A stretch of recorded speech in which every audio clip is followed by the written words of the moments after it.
Bismillahirrahmanirrahim.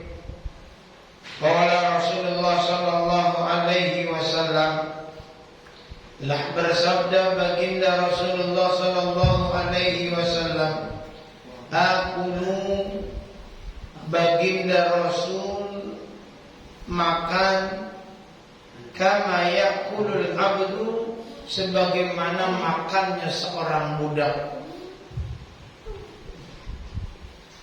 Wa ajlisu, dan baginda Rasul duduk kama yajlisul abdu, sebagaimana duduknya seorang budak. Perhatikan betul ini hadis, bagaimana Rasul itu termasuk orang yang tawadu, sangat tawadu. Bahkan nanti ada adabnya Rasul makan, ada adabnya Rasul duduk. Rasul makan itu pertama tidak menggunakan sendok. Oleh orang-orang saat ini makan pakai tangan itu dianggap kotor. Padahal dokter menemukan apa fadilah atau hikmah di balik makan menggunakan tangan. Yang penting jangan tangan orang. Ini jadi bahaya. Diambilin, tuapin, ini bahaya. Kalau tangan sendiri, ternyata di tangan kita tuh ada satu jenis enzim, saya lupa nama enzimnya, yang justru bagus buat menangkal radikal yang masuk ke dalam tubuh itu. Bahkan baginda Rasul kalau makan itu dengan 3 jari. Tapi lihat dulu makanannya apa. Rasul makan pakai 3 jari nih, 3 jari nih, saat jempol, tunjuk dan jari tengah. Karena Rasul seneng banget makan roti gandum. Jadi wajar kalau Rasul kemudian pakai 3 jari motekin roti. Jadi rotinya gede tuh, ada kuah begitu, ada roti, dipotekin sama Rasul, dicelupin ke kuah kari makan atau kuah lain atau roti gandum itu, kemudian dimakan. Maka 3 jari pantas. Tapi kalau orang Betawi makan nasi yang sayur asemnya dituang di nasi pakai 3 jari, nggak kelar-kelar tuh makan. Bener apa betul nih? Makan sayur asemnya dituang di nasi, kan itu nasi buyar begitu. Dimakan pakai 3 jari begitu, kira-kira kelar sejam apa kagak itu urusannya. Maka Rasul itu pakai 3 jari sebagai sunnah. Sunnah bagi kita kalau makan yang memang bisa menggunakan 3 jari. Contoh gini nih, ini roti nih, roti masih bisa 3 jari, pergunakan 3 jari begitu. Kalau sayur asem yang dicampur begitu, yang sayur asemnya dicampur begitu, atau sayur apa biasanya soto ayam begitu tuh. Kalau saya makan pagi-pagi sarapan sama Ustaz Imung, soto ayam yang dicampur begitu, maka mungkin Rasul juga nggak akan makan 3 jari, sebab itu susah. Kayak kebuli masih bisa, karena kebuli masih nasi yang seperti nasi goreng masih bisa. Nah tentu 3 jari ini adalah sunnah yang kalau mungkin kita kerjakan, silakan kita kerjakan. Yang kedua, Rasul itu sering kali makan itu menjilat jari-jarinya. Kenapa harus dijilat jari-jarinya? Karena Rasul nggak tahu, atau kita juga nggak tahu di mana letak keberkahan makanan yang kita makan. Karena boleh jadi ternyata makanan yang berkah itu justru yang ada di tangan kita. Makanya kemudian dijilatin sama Rasul. Barangkali kalau orang modern saat ini ngomongnya jorok, kotor, padahal di situ ada sunnah, ada keberkahan. Bahkan menurut profesor kedokteran sekarang ini mengatakan bahwa makan dengan menggunakan tangan itu justru bagus dibanding makan menggunakan sendok begitu. Maka pertahankan tuh begitu. Jangan enggak modern makan pakai tangan begitu. Ya tapi lihat dulu makanannya kira-kira begitu. Kalau makanannya berkuah, pakai tangan juga ujung-ujungnya, akhirnya bukan pakai 3 jari di-share begini. Ini jelek begitu ngeliatin. Yang kedua, yang selanjutnya, baginda Rasul itu kalau makan, dia sunnahnya ya menyentuh tanah dan tidak nyender. Sebab kebiasaan para bangsawan Arab dulu kalau makan itu nyender. Makan nyender itu bukan kebiasaannya baginda Rasul. Baginda Rasul itu makannya tidak nyender, bahkan cenderung kakinya diginikan itu. Makanya begitu. Jadi kaki ininya ditegakkan, kaki ininya didudukin begitu. Kalau orang Betawi begitu susah, begitu sila begitu. Tetapi yang jelas tidak nyender. Terus Nabi kalau makan itu nggak nyari yang jauh.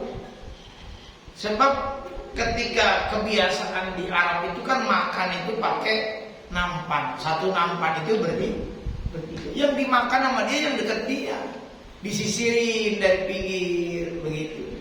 Enggak ngayap tangannya ke tempat sebelah begitu. Ngambilin jatah orang begitu, enggak.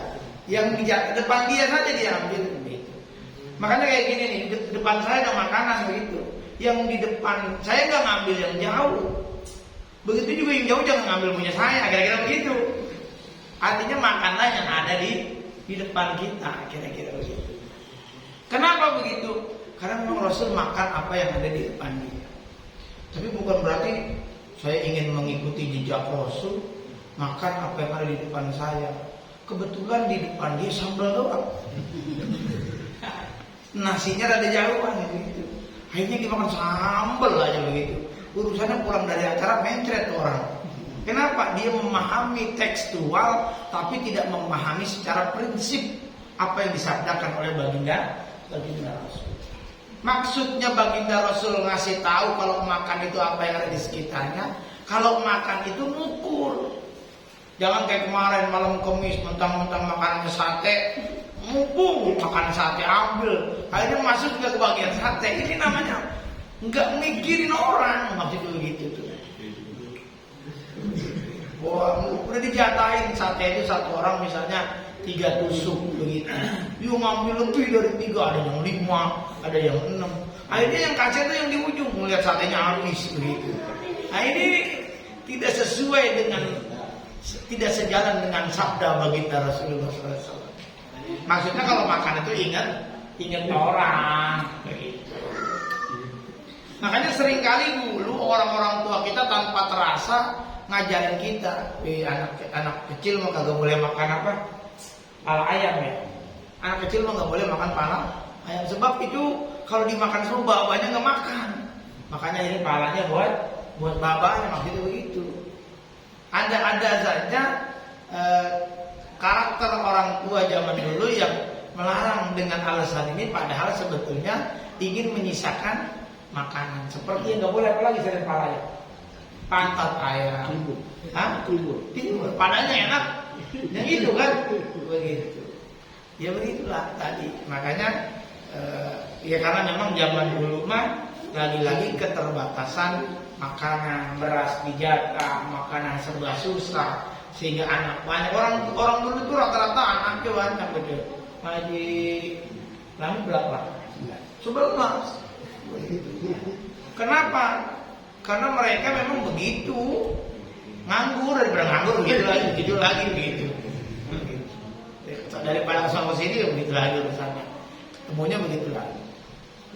Di samping memang karakter budaya sudah mulai ada perubahan pada masa-masa sekarang. Beda dengan orang tua dulu yang sanggup bahkan melahirkan 2 tahun sekali, ada yang setahun sekali begitu ya. Ada yang setahun 2 nggak mungkin. 2 tahun sekali kali. Tahun 2 ada begitu. Oh iya.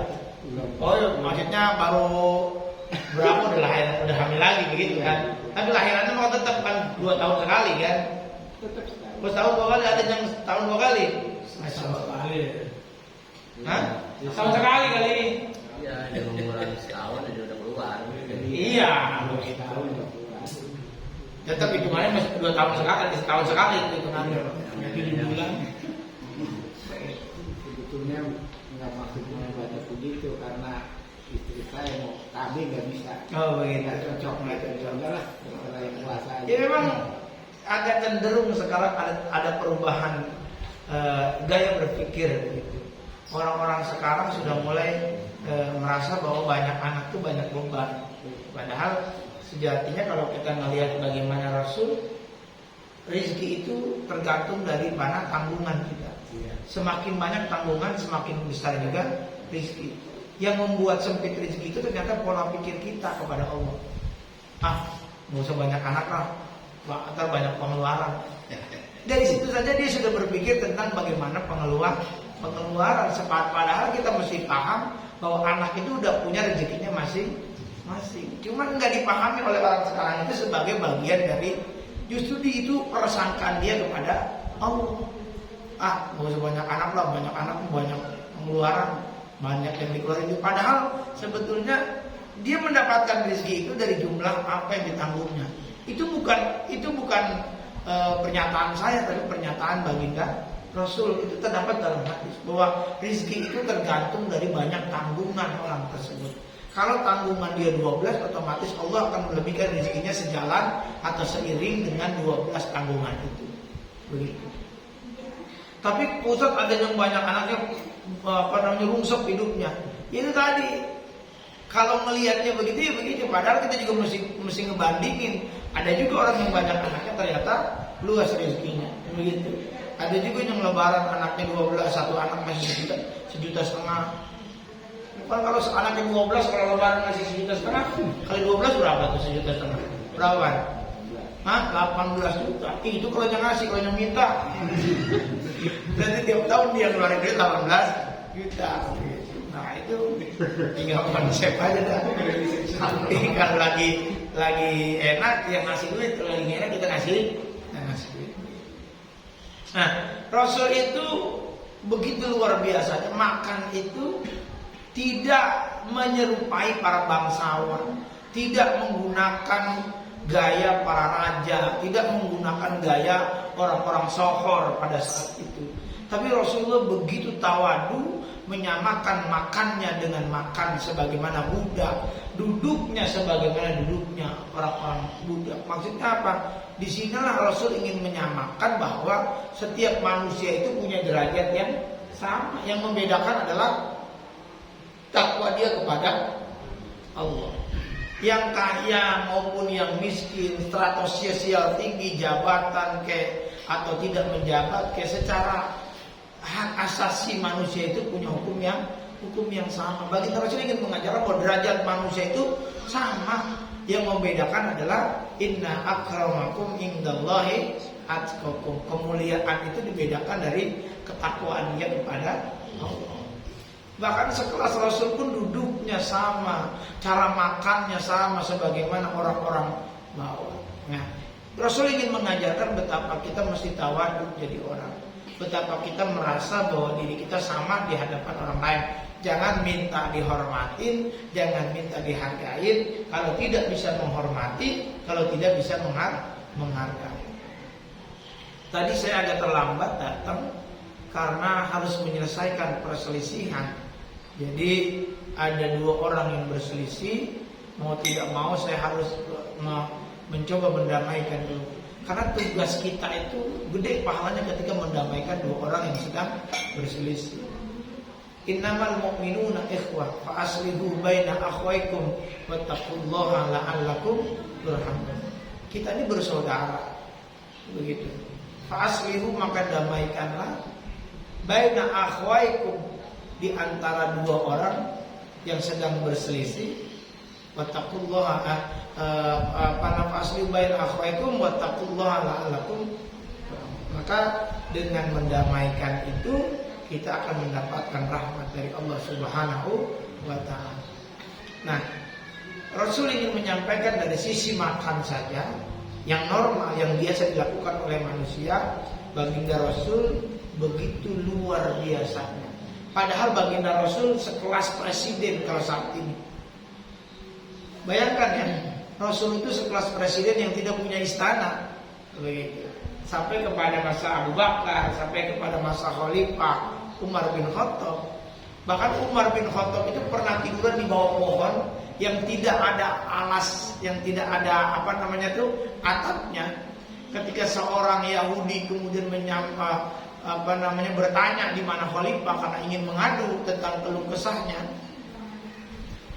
Orang ini kemudian ketemu Umar yang sedang tidur di bawah pohon. Orang Yahudi ini, saya mau nanya Pak, rumahnya Presiden Umar itu di mana? Gitu kalau bahasa kita memang. Kalau itu Khalifah Umar itu istananya di mana? Kamu mau nyari siapa? Mau nyari Khalifah Umar. Padahal yang lagi ditanya adalah Umar bin Khattab. Ketika dia tanya begitu, kemudian Khalifah Umar ngomong, saya Umar bin Khattab. Oh, nggak percaya saya. Khalifah itu tinggalnya di istana. Khalifah itu tinggalnya di tempat yang megah. Masa Khalifah tidur di bawah pohon kagak ada atapnya, pakaiannya juga jelek, begitu. Bayangin tuh. Bayangkan ya, bagaimana seorang presiden pada saat itu, seorang khalifah pada saat itu justru tidak menampakkan kemewahan, tidak menampakkan kebangsawanan, bahkan dia tidur tanpa ada pengawal gitu. Makanya akhirnya orang Yahudi ini kemudian masuk Islam karena melihat begitu luar biasanya akhlak, adab daripada ketawaduan para sahabat-sahabat Rasul. Kalau sahabat Rasul aja begitu, bagaimana Nabi Muhammad Sallallahu Alaihi Wasallam? Makanya begitu luar biasa. Baru kalau ngikutin contoh Rasul mah rasa-rasanya memang kita kepengen begitu. Tapi memang beratnya luar biasa. Bahkan sahabat Abu Bakar pun berat ngikutin baginda Rasul. Ketika baginda Rasul wafat, sahabat Abu Bakar itu bertanya kepada Aisyah yang merupakan istri Rasul dan anaknya Abu Bakar.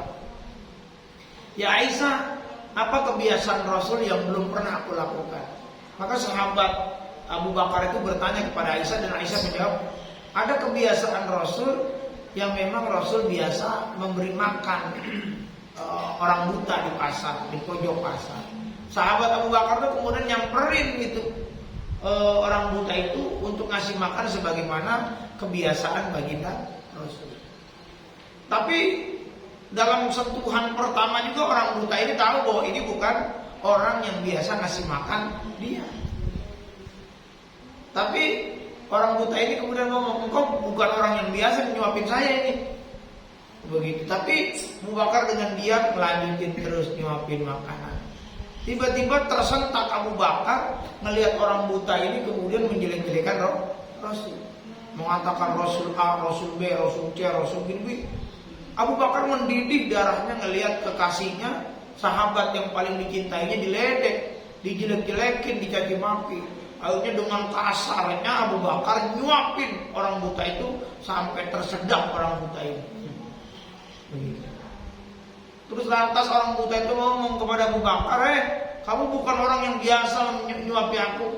Yang biasa nyuapin saya itu lemah lembut. Dia pilih makanan yang terbaik, nyuapinnya juga lemah lembut. Sampai aku merasa nikmat, senang ketika disuapin dengan dia. Abu Bakar saking emosinya ngomong, orang buta gak tahu diri. Kalau kamu tahu siapa yang nyuapin kamu sebelumnya dibanding aku. Maka orang buta itu bertanya, memang siapa yang bisa nyuapin aku? Dia orang yang engkau caci maki tiap hari, yang engkau sakiti, yang engkau jelek-jelekin, yang engkau kata-katain. Dialah Rasulullah SAW. Coba bayangin tuh, Rasul menyuapi orang buta berhari-hari tanpa memberitahu identitas dirinya, terus dikata-katain sama orang yang disuapin, tapi tetap lemah lembut perlakuan. Pak Haji, ada orang disuapin, ngatain Pak Haji, niat diapain? Yang enak diludahin begitu. Coba bayangin itu, Nabi dikatain tapi tidak berubah perlakuan dia, kasih sayang dia. Apakah kita ketika membuat kebaikan kepada orang lain, yang kepengen kan kita ceritain, ini gua kasih, lu kalau bukan gara-gara gua sama lu ya jadi sampah lu mah, gembel lu mah. Dia pengen membanggakan dirinya dengan kebaikan yang di hadapan orang lain. Tapi Rasul tidak. Kalau bukan karena Abu Bakar yang menceritakan siapa yang menyuapinya, mungkin orang buta ini sampai mati gak tahu siapa yang menyuapinya dengan lemah lembut. Akhirnya orang buta itu kemudian masuk Islam, meminta di hadapan kuburnya Nabi, meminta kepada Abu Bakar dimasukkan ke dalam agama. Bukan karena Rasul ngajak, tapi karena Rasul memperlakukan itu dengan kemanusiaan, Rasul memperlakukan itu dengan kelembutan, Rasul memperlakukan orang itu tanpa membedakan bagaimana strata sosialnya. Rasul memperlakukan itu karena dia sayang dengan sesayang-sayangnya sebagai sesama manusia. Maka itu yang berbekas tuh yang begitu. Ya, makanya orang non-muslim gak usah kita ajak-ajak masuk Islam, gak usah. Tapi buktikan dengan akhlak kita, buktikan dengan kasih sayang kita. Maka orang-orang itu akan menilai siapa kita dan siapa agama kita. Maka kalau tidak mau agama kita dihina oleh agama orang lain, jangan ikut-ikutan menghina agama orang. Kalau kita kagak kepengen Allah kita dikata-katain nama orang lain, jangan mengata-ngatakan Tuhannya orang. Begini prinsipnya. Lakum dinukum waliyah. Nah, Rasul ingin mengajarkan ketawaduan. Rasul ingin mengajarkan strata sosial yang sama. Rasul ingin mengajarkan bahwa setiap manusia punya hak asasi manusia. Jangan dianggap Islam tidak kemudian punya hak asasi. Oh, salah. Itu pernyataan yang salah dan sangat keliru. Islam justru sangat menjunjung tinggi hak-hak dasar kemanusiaan. Itu terbukti dari cara Rasul makan, dari cara Rasulullah duduk. Apakah Rasulullah kemudian gak mau duduk dengan para sahabat? Oh, keliru. Rasulullah ketika menjadi Nabi Khatamun Nabiyyin, menjadi orang yang mulia di antara manusia, bahkan bukan antara manusia saja tapi di antara para nabi. Apakah Nabi tidak duduk makan bersama orang lain? Makan. Ketika Nabi menang dalam Fathul Makkah, di mana Nabi menjadi seorang pemenang perang pada saat itu, menaklukkan kembali kota Mekah yang orang-orang kafir Quraisy pada minggir karena kemudian kemenangan baginda Rasul.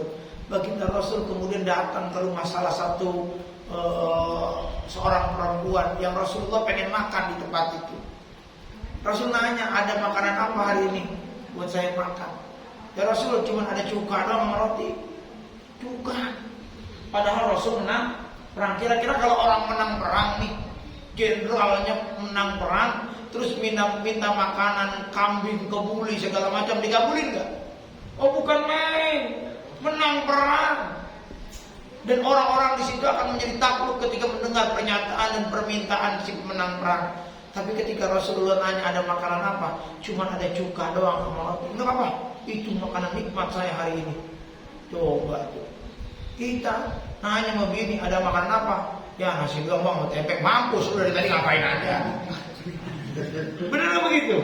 Ya di perempuan dari itu ngapain aja, masak kagak bakal begitu doang adanya. Coba baginda Rasul, Masya Allah. Ketika nanya sama Aisyah, ada makanan yang enggak ya Aisyah? Ya mohon maaf ya Rasul, gak ada makanan. Habis Rasul kemudian ngomong apa? Kalau begitu hari ini saya puasa. Coba begitu. Kita datang ke bini kita nanya ada makanan apa hari ini, nggak ada apa-apa, mampus lu. Jadi bini kerjaan ngapain aja lu? Makan laki kagak ada makanan, ngeteh kagak ada yang nyeduhin, kopi apa kagak. Kalau begitu mau kawin lagi aja, kawin lagi aja. Pokoknya jurusnya ke kawin lagi, mau udah niat begitu. Aja mana kawin lagi, begitu. Kenapa bisa begitu? Lagi bagaimana peran akhlak.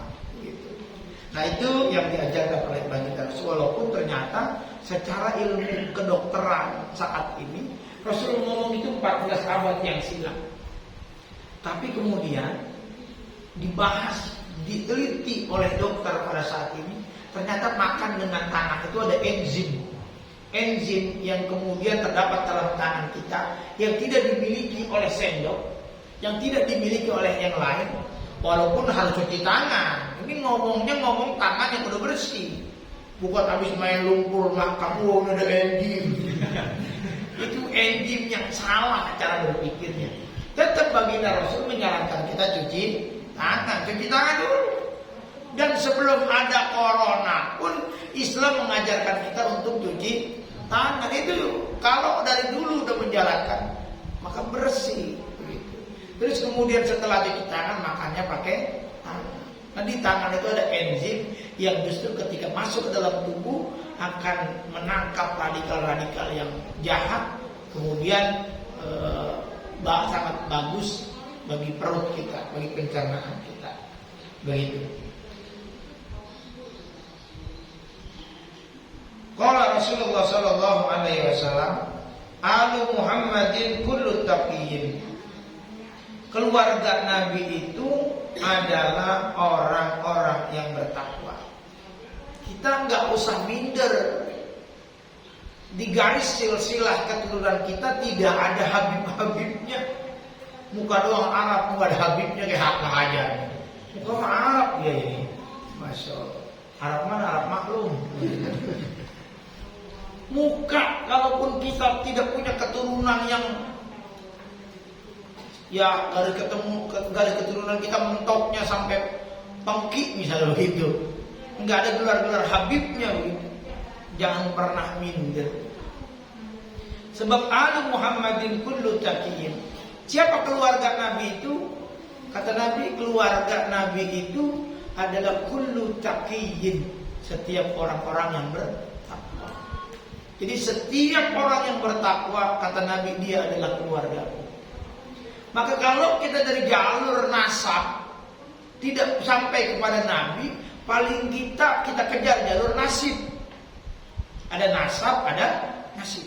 Nasibnya bagaimana? Kita perubah nasib kita supaya kita jadi orang takwa dan diaku jadi keluarganya baginda Rasul. Begitu. Nah itu keluarganya Nabi. Selanjutnya, Ahlul Qur'ani Allahi. Orang-orang yang ahli Quran adalah keluarganya Nabi.